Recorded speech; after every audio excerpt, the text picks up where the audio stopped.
Welcome back to the Gridiron Grind with Andrew and Lance. We'll be looking at that Vikings crazy awesome win, ending the Lions' playoff chances. Um, can't wait to get into that. But first, what are your New Year's plans, Lance? You have anything exciting going on? Honestly, I don't know, Andrew. I mean, for me, now that I'm in my 30s, the I think I'll stay up till past New Year's is my plans.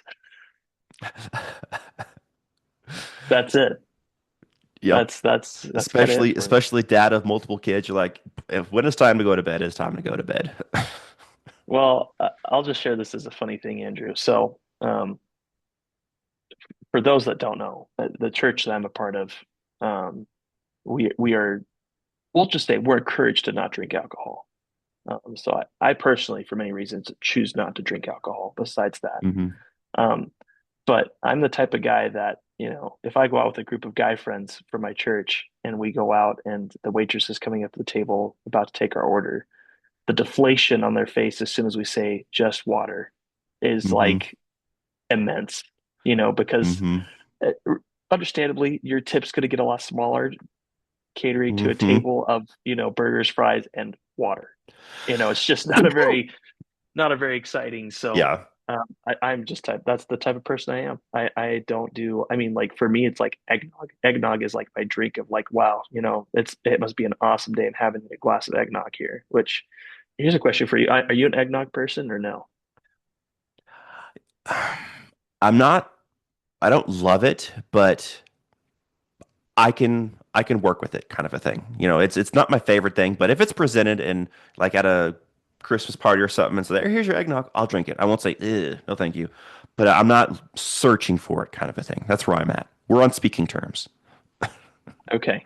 Someone the other day told me it's like taking a bunch of cracked eggs and blending them and drinking it.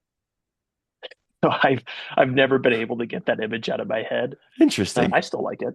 I still enjoy hmm eggnog. My favorite drink of choice though is pumpkin nog, which comes out only during the holidays, Hmm. and that is my absolute favorite. Um, there's also a chocolate nog that they have here in Idaho. That one's pretty good. Um, Interesting. yeah. So those are my drinks I get excited about, Andrew. But anyway, as far as for New Year's, nothing really crazy. Probably stay up, maybe watch that first playoff game for college football. What about Mm-hmm. you? Nothing really. I got some sparkling cider from the store and we'll probably be drinking some of that like at 9 p.m. Put Timmy to bed, then probably by 10:30, we're going to be in bed as well. Dude, it's That's just probably it's the so extent funny. of it. When you're a parent, like your free time just hmm goes down dramatically. It, Yep. it just don't have it, goes away too fast. I mean, I know I feel that way all the time, man. It's just it goes hmm so fast. And then when you got a couple hours, Yep. it's like, all right, I only have a couple hours here to myself. Um, but yeah, no, it's good. hmm Excited for New Year's. I did get a bike, Andrew. I got a bike for Christmas, which Okay. was awesome. And so it's a gravel bike, so you can use it for more Mm. marathon type hmm events or long run type That's events. cool. So I am going to get into biking this year, which I'm really excited about. Um, That's awesome. my I'll just share this as a funny. So full confession, Andrew, I have not really known how to ride a bike. I did not bike as a Mm. kid, did not have a bike. So when we started looking for bikes, the person that's helping me is like, "You want to test a bike?" And I'm like, Uh, Not no, really. I'm good. I'll just test it out at home. It's like you can't just buy the bike without testing it out. Here, let's go outside. And so he's like, we're out there, and I'm just looking like an idiot, trying to get on this bike and trying to get it to go. Like, and it's like a busy road, right? There's cars coming by, and I'm just like, oh my hmm gosh, everyone's just seeing this idiot trying to get on the bike. But I never crashed, never fell down. It just looked awkward. The pedal motions hmm were not consistent, and they were not pretty. But, I'm like the Eagles offense. I get the job done. I get Hey, from there point you A to go. point B. That's There all you I need to go. do. Um, You get the but the win. funny part, the funny part was is that on Christmas Day, I'm opening my gifts, and my wife remembered. I joked with her. I said, "I'm going to put bubble wrap on my bike because I want to make sure that this baby doesn't get broken by the fact that I fall down because I'm, such a terrible biker. So what did she do? She gifted me bubble wrap around the bike. Um, so Perfect. yeah, I think I've graduated from that point. I've actually progressed much faster than I thought I would with biking. But Yeah, um, yeah. Once you get, I mean, it's that saying, which is it's wild to think, but it's true. I mean, once you know how to ride a bike, you never forget. So once yeah, you get it, you get it. Like I rode a bike when I was a kid, and I haven't ridden since. But I'm sure if someone dropped a bike off, I could go ride it and just enjoy it. yeah, And the last thing I wanted to say, because you brought it up about the alcohol thing, I'm right there with you. I have not had a sip of alcohol my entire life, and I'm actually proud of that. And it's not because of any, you know, issues with it, just a personal choice. Just never interested. good for you, Andrew. Let's wait. Let's get the other one in there. One sec, one sec. There we go. That's a big deal, man. That's awesome. Hmm. So, and that's nothing against anybody, by the way. For For me, sure. For sure. I'm not here to judge you on that. I just personal Yep. experiences have definitely led me to where I am on that subject. And I completely understand that. Yeah. And just for me, I've been around a couple people that were intoxicated. I'm thinking, I never want to be that way. So why would I bother even drinking any of this stuff? So I Well, hey, made the choice and haven't had y- any. you enjoyed that sparkling cider, Andrew. Yes. Hmm. Very tasty. All right. Yes. Now let's get into this Christmas Day, just lovely Christmas present. So going into this game, I was thinking, hey, Minnesota most likely is going to lose this game because we have Max Brosmer. We'll get into his day here in a second. So probably going to lose this game. QB1, by the way, QB1 for the future. Oh, for sure. QB1 for like a JV team. Excuse me. But going into this game, I was like, okay, there's no way they're going to win this. So we'll get last place in the division. We'll get, a 14, 15 draft pick. Look forward to next year, have a fourth place schedule. Okay. Didn't have any confidence in our offense, which I was 100% right on that. I just didn't anticipate our defense doing what they did. But watching this game, I kept watching it the whole game thinking, no, we're not going to win. No. Third quarter comes. No. And then that Jordan Addison run, I'm thinking, we're going to win this game. What's going on? But we'll start here with the offense because the defense has too many good stuff to talk about. We're going to get through the offense really quickly. Um, I don't know if I heard this correctly, but is this like the first time ever that a team had a 3 yard net gain passing game and they still won? That's what I I heard. mean, that's insane. 3 yards of net passing. And we didn't get that until the last third down conversion. We were -7 until Max Brosmer hit Jefferson for a 10-yard gain to get a first down. And it was a great catch by Jefferson.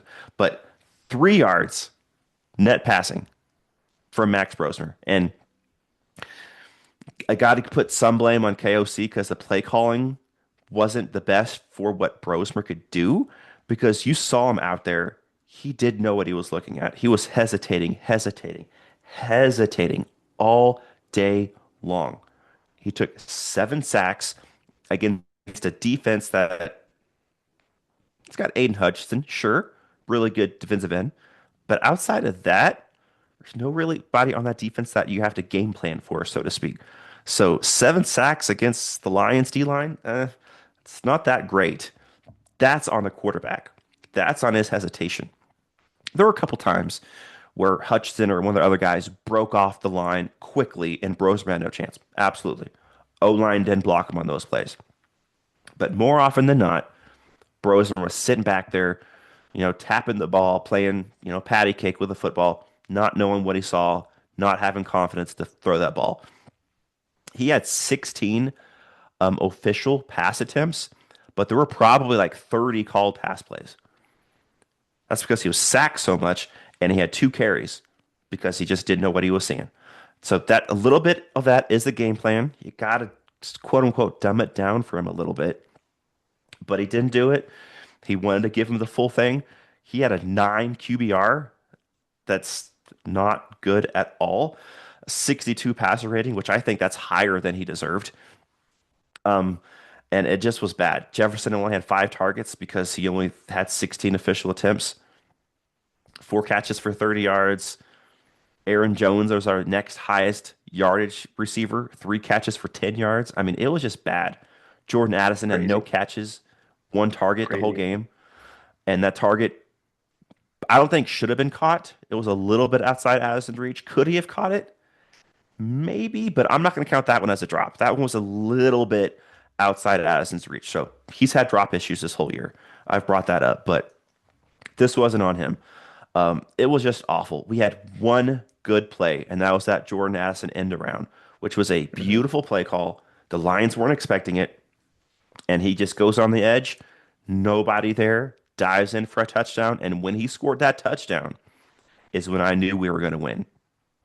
And again, going into the game, I was thinking fourth place schedule, pick 15, awesome. After that play, I was thinking, you know what? I don't care. If we get a third place schedule, whatever.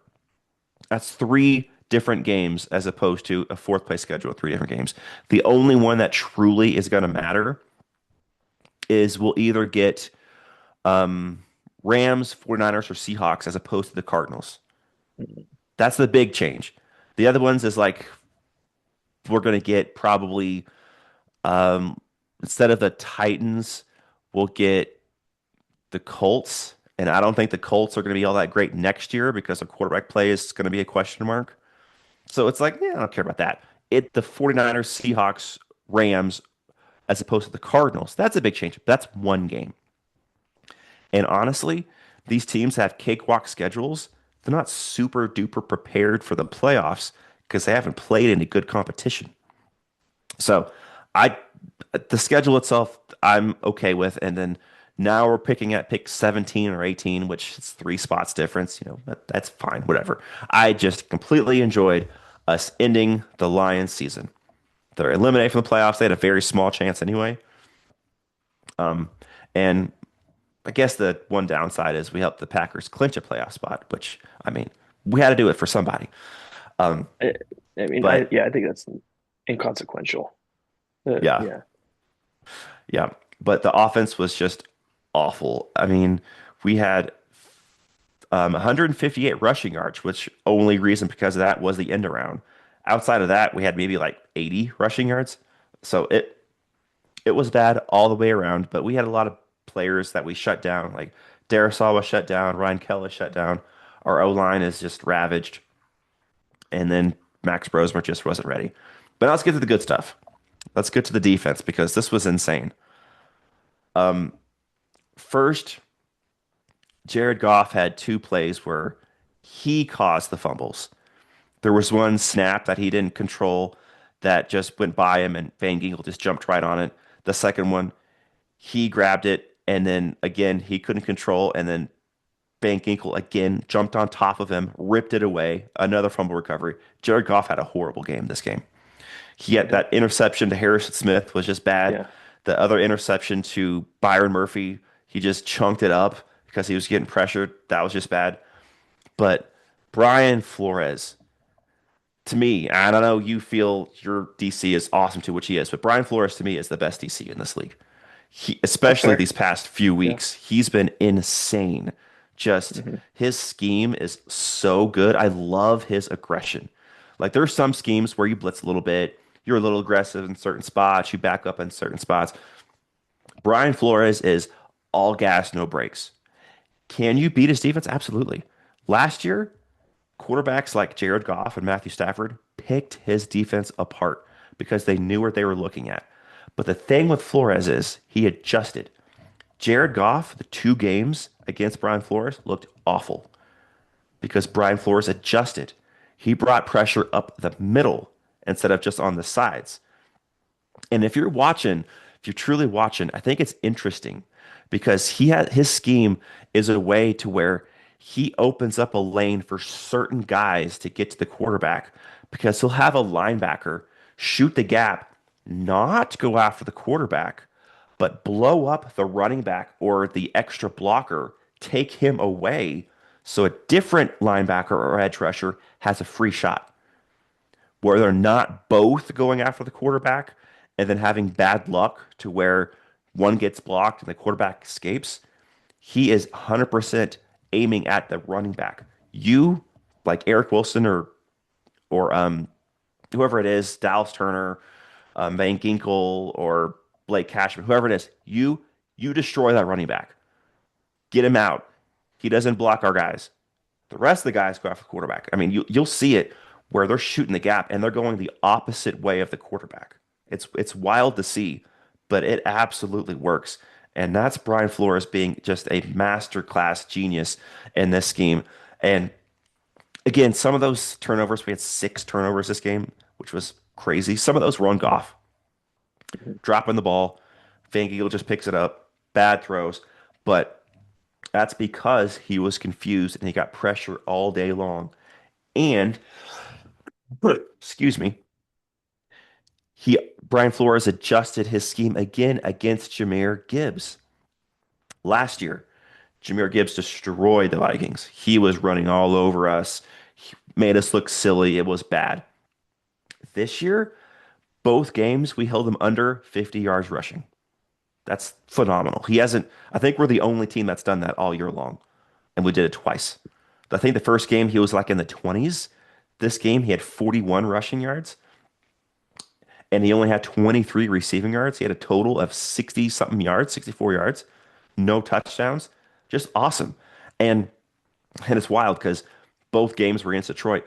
But since I think the Chargers game, so in like 7 weeks, we've given up 2 passing touchdowns.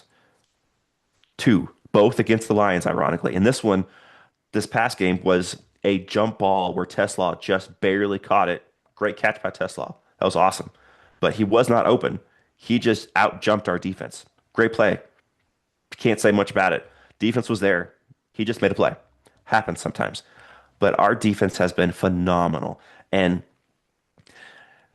now it gets to the big overall question with Brian Flores. His contract is expiring.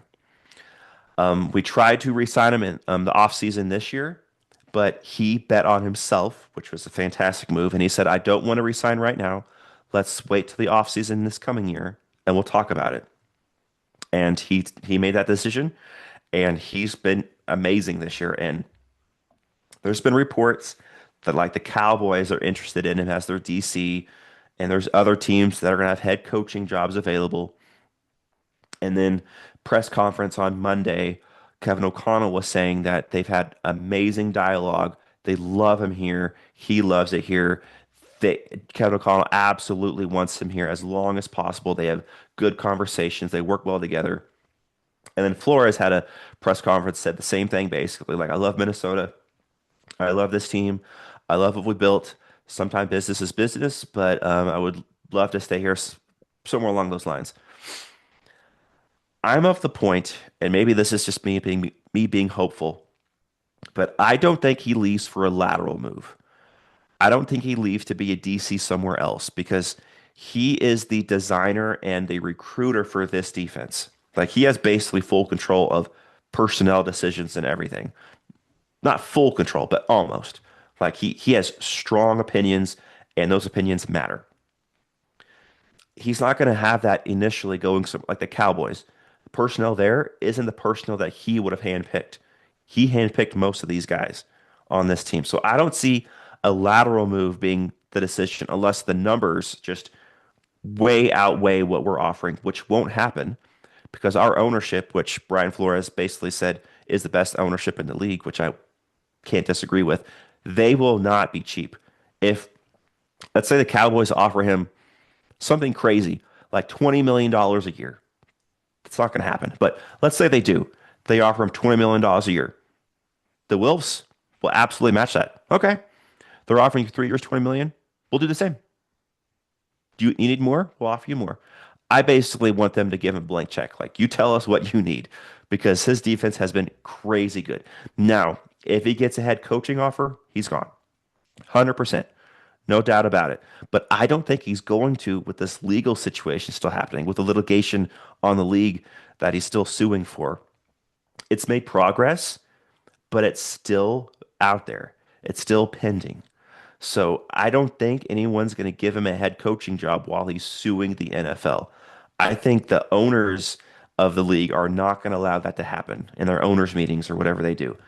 So I think for at least one more year, Flores comes back. And with that happening, if McCarthy or whoever is quarterback can have average quarterback play, watch out because this defense is just getting better. And if we can get a couple more pieces here or there,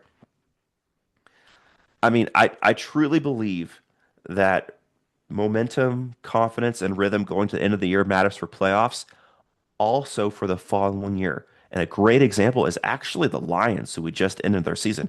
Um, I think it was Dan Campbell's first year at coach. He started like 2-8 or something terrible. But then the Lions go on a winning streak, like 5 straight wins, and they play the Packers end of the year and knock the Packers out of the Yes. playoffs, which was Hmm. awesome. Since then, the Lions have been a really good team. They went back-to-back playoffs, almost go to the Hmm. Super Bowl back-to-back years. This year was a down year, but momentum matters.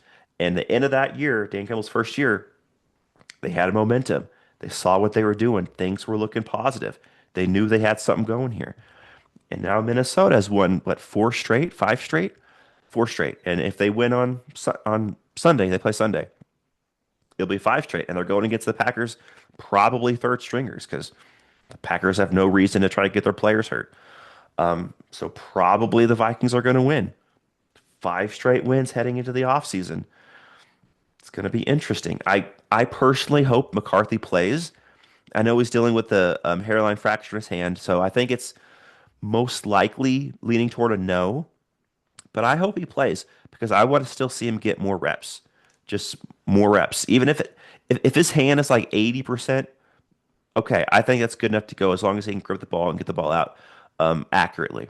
If it's like 50%, no, we'll shut him down, get him healthy for next year, because I don't think that can get worse by playing. It's just if you can't grip the football, you can't grip the football. But Right. I kind of want to see him play next week, and I want Minnesota. This is a shout out to KOC, which I believe he's going to do. I want them the first quarter, first possession of that game, pepper Justin Jefferson with targets all day long. It doesn't matter. First down, second down, third down, fourth down. It doesn't matter what it is. Get him targets. Get him his 53 yards to get to 1,000 yards. He's had a down year because our quarterback play has been awful. It's been bad most of the year, play calling, all this. But he's 53 yards short. That's a big marker to get to 1K. Just get him 53 yards. That's not a lot. Get it Well, I mean, done in the if he first does that, half. Andrew, he would have 6 seasons of 1,000 yards. Yeah. It's amazing. I mean, we just talked about the Eagles. Their Mm-hmm. first receiver Mm-hmm. in team history having 4 straight seasons or 4 seasons. Mm-hmm.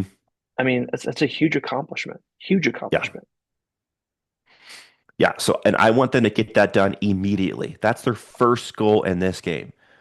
Even, I mean, if they can do it the first drive of the game, I think that is the goal. Like if that first drive they're on the 30-yard line and then Justin Jefferson gets literally 5 catches for 53 yards, awesome.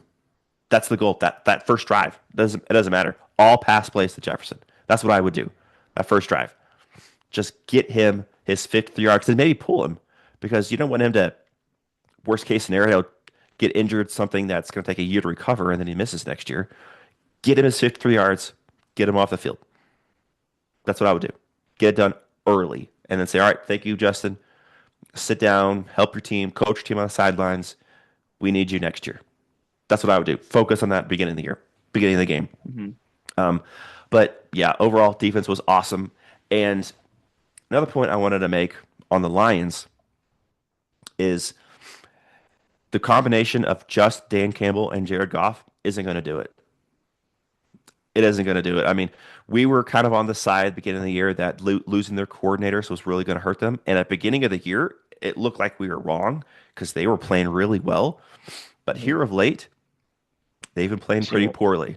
And Dan Hmm. Campbell's decisions on these fourth downs are strange. Like every single time he goes for it and they don't get it. And it's just, what are we doing here? He's so aggressive. He doesn't understand situational awareness and he can't do it by Well, himself. I think that that's the key, right? Is that you can be aggressive, but have analytics to back it up. Hmm. Because, here's the other thing too that people don't think about the analytics. Analytics just doesn't just tell you to go or not go. Analytics can tell you which formations and which type of plays are the Yep. best in the scenario and what's going to give you the highest percentage to win. Hmm. Like the Eagles have a statistic department that definitely gives that information to Nick Sirianni to be able to know, hey, in this scenario, go with an I formation. It's only 3 yards, and make sure it's a passing play, or make sure Hmm. it's a play where you have a running back that's running, uh, you know, um, a hook route just to be able to make sure that you can pick up the first down. I mean, there's definitely things you can do with the analytics to know what's the best setup in order to be successful. And I don't think that Dan Yeah, Campbell's following that. I think he's just being aggressive to be aggressive, and that's exactly. short-sighted. Exactly. 100%. He needs someone like he had last year, a Ben Johnson, someone who is a offensive mastermind where he is just the head of the operation. He makes the final decision, but he's getting good dialogue and stats and information from his coordinator who knows what he's doing. Then he can make a call. Okay, I agree. Let's do this. Or no, I don't agree. Let's not do that kind of thing. He needs help. And Jared Goff isn't the help he needs. Jared Goff is a really good quarterback.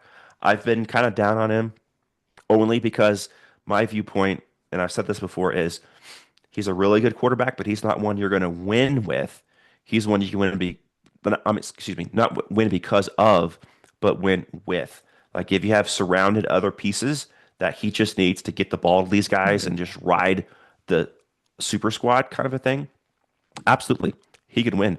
But when you have to depend on him to make the play, I don't think he has that. And again, this game, things weren't working right for the Lions. Receivers weren't getting open. He was getting pressure in his face. The play call, excuse me, wasn't working right. And then he had to have the weight on his shoulders to see what he had to do to win because the run game got stopped. He couldn't do it.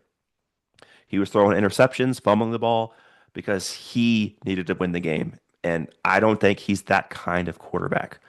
And it's ironic that in big moments, in big games, it's Brian Flores' defense that shuts him down because Brian Flores was the DC of the Patriots in that Super Bowl, where Yeah, the that's a Rams great point. offense just couldn't do anything. Brian Flores is the DC. So it's just very interesting. Um, so I think the Lions need to figure a few things out because financially they have no options as far as their team is concerned. They have to basically run it back, but they need to get an OC that is creative, that can get the most out of these players because what they have right now is not it.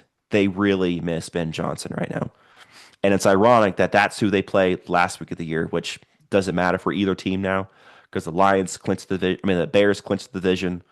Lions are out of the playoffs, but they Mhm. play each other at the end of the year. And I think They're the Bears still are playing for seeding, Yes, they're but playing for the two it's not, seed. s- it's not like super important because they Yeah, already clinched a home field game week one.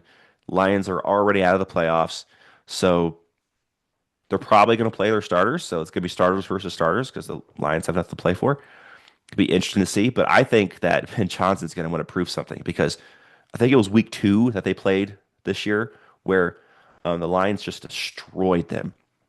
It wasn't even a close game. I think the score was close to the end, but most of that game it was all Lions all day long. hmm I think Ben Johnson's going to prove something that hey, you miss me, don't you, Dan? Don't you, Dan? I think he's going to prove that. And credit to Ben Johnson. At the beginning of the year, I was saying that I wasn't sure if it was going to work because this is his first year coaching, and I didn't think that him and Caleb Williams were the perfect match because of the play style, but he's adjusted. The offenses look pretty good, especially against the Niners. And they've won the division, which I don't think anyone would have picked them to win a division.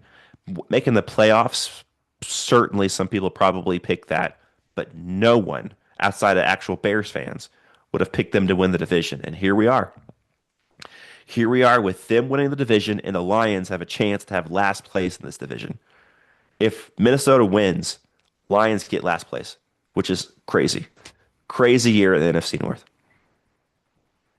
Um, you're going to disagree with me, Andrew, but um, I got to give props to the Bears for their Sunday Night Football performance.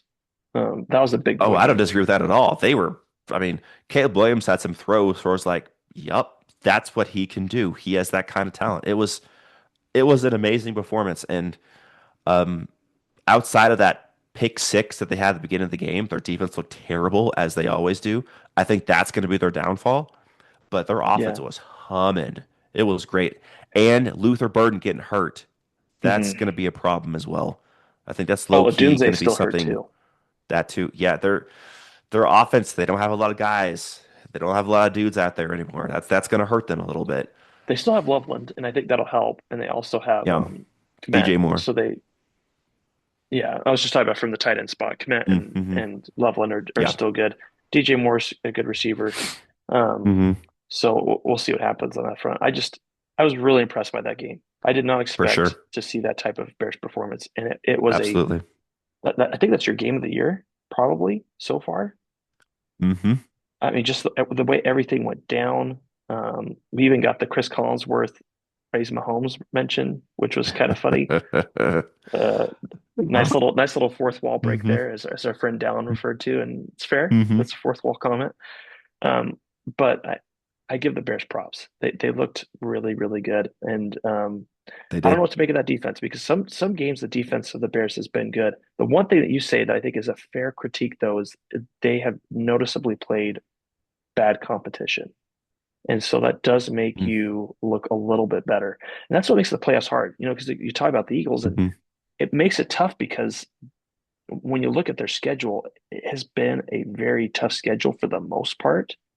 Now, these Mm-hmm. last 4 weeks, I would agree with you, have dropped off, or like with anybody that they've dropped off. But that's what makes it hard going into the playoffs because things have to equal out, right? Kind of like with the college football playoff, you have teams like James Madison and Tulane come in, and you're like, well, they have a good record, they have good wins, but now how are you going to match up against tougher opponents? And that's the tough part. You just don't know. Like the Panthers, Yeah. what's going to happen to the Panthers if they play the Seahawks in the first round of the playoffs? I have no Yeah. idea. I mean, we Yeah. just saw what happened where it was a 27-10 loss and it was not great. It was like I watched that game and I was kind of like, okay, this isn't bad, but this is also not good. That was what I left thinking Mm-hmm. with that game. Mm-hmm. They were competitive to some degree, but this was like maybe they don't have much to offer. I don't know. And Yeah. the Buccaneers just kind of feel like this broken team right now. And so it's like, okay, what Mm-hmm. what are they going to do? The players have come back, but is this kind of like a Uh, try to think of a team that's dealt with injury bugs and got them back in time for the playoffs, but fell apart still. Um, I can't Mm-hmm. think of a comparison that I'd like to throw out for that, but I Mm-hmm. still wonder if it's too late. Is the momentum still gone? Can they really right the ship? Yeah. For the Rams, I think that there's something, by the way, to say for peaking. If you peak at the right Mm-hmm. time, you're a more dangerous team. So, for Yeah. example, I'd say the Niners are the team that are peaking the highest in the NFC right now. Right now, Yes. that Yes. they look like they are rounding They into are form, they are looking like a dangerous. Yeah. dog. I would say that it feels like the Seahawks are kind of treading water. Uh, I agree I with don't that. know. They have that win against the Rams, which is no doubt impressive. I'm just thinking, okay, outside of that win, which other game were you like, wow, this team could look really good? I I'd have to think completely about agree. it. Mm-hmm. Like, so for example, the Panthers game, I was hoping we would see Sam Darnold take over and look much more in Mm-hmm. control. I did feel that way. I felt like he kind of I just sat agree. on the lead, and so it's like the defense still looks good because like you look at the Eagles, right? The defense feels like it's peaking. The offense feels like it's treading water for the Eagles, and I think that's what's making it hard for Mm-hmm. teams to be able to say, or for analysts to say, okay, is this team for real? The defense looks for real. The offense has had okay moments. What wins out? And I don't know. It makes this is probably the most open playoffs we've had in Mm-hmm. I don't even know how many years, Andrew. Maybe 5 years. Yeah, I'd go back to that Rams Bengals Super Bowl. That's probably the last like, wow, I did not even Mm-hmm. see that coming as the options for the Super Bowl type of season. Um, yeah, Yeah. it's fascinating. Don't have any idea how this is going to finish. Yeah. And they go back to the Bears. Um, they've had, I think they lead the league with turnovers, like getting turnovers from with their defense, Mm, and that's how they're winning is by getting turnovers. You can't depend on that. It's awesome to get them, and you should have your goal to get picks, get fumbles, but you can't depend on that to win. right, You can control what you can control. Excuse me. You can control not turning the ball over, but you can't control getting turnovers. That's just the way the ball bounces. That's just being in the right place at the right time. That's kind of happenstance. You can't depend on that. And I think right. that's the reason why they've won probably a handful of their games is because they dominated the turnover battle. I don't know if that's going to happen in the playoffs. They're playing teams that don't turn the ball over. We'll see. We'll Yeah, see what happens. that's fair. It's interesting, man. I'm excited to do our game picks later this week. Um, Yeah, uh, and then playoff picks will be really fun.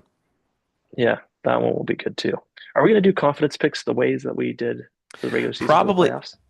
I don't know. That'll be like a off camera like discussion we can have, but maybe just picking the games.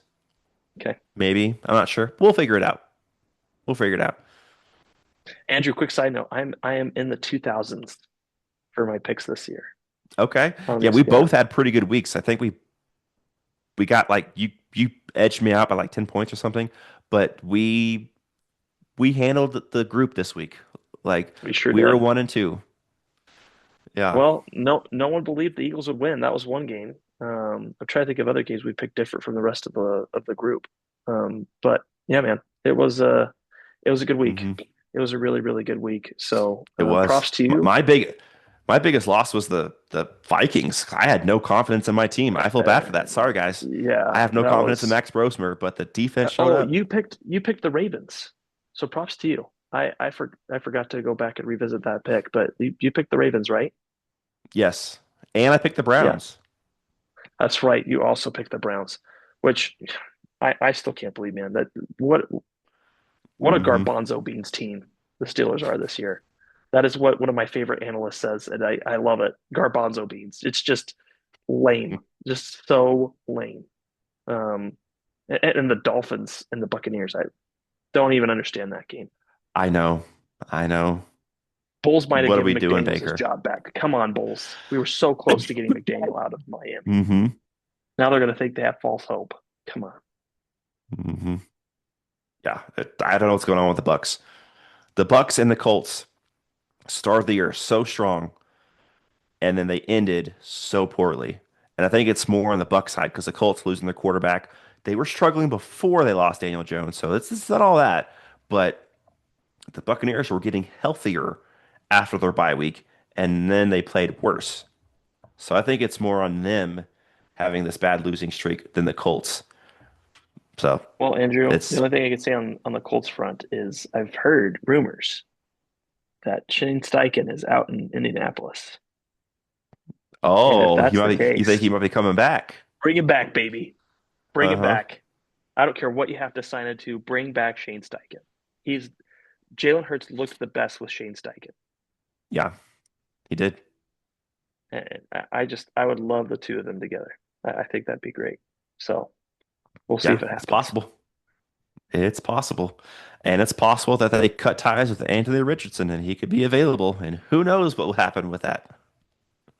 Yeah, that's true too. Such a weird career, man. Um, Hmm. yeah. And his latest injury, what a weird I outcome. know. I know. Um, Ugh. yeah. Anyway, that's it for me. That's all I've got. But Yeah. excited Same for our here. picks later this Same here. weekend. Absolutely. Absolutely. Well, everyone, thank you for joining us in this episode of the Gridiron Grind with Andrew and Lance. Be sure to like, subscribe, and comment, and we will see you next time. We'll see everybody. Happy New Year's. Happy New Year.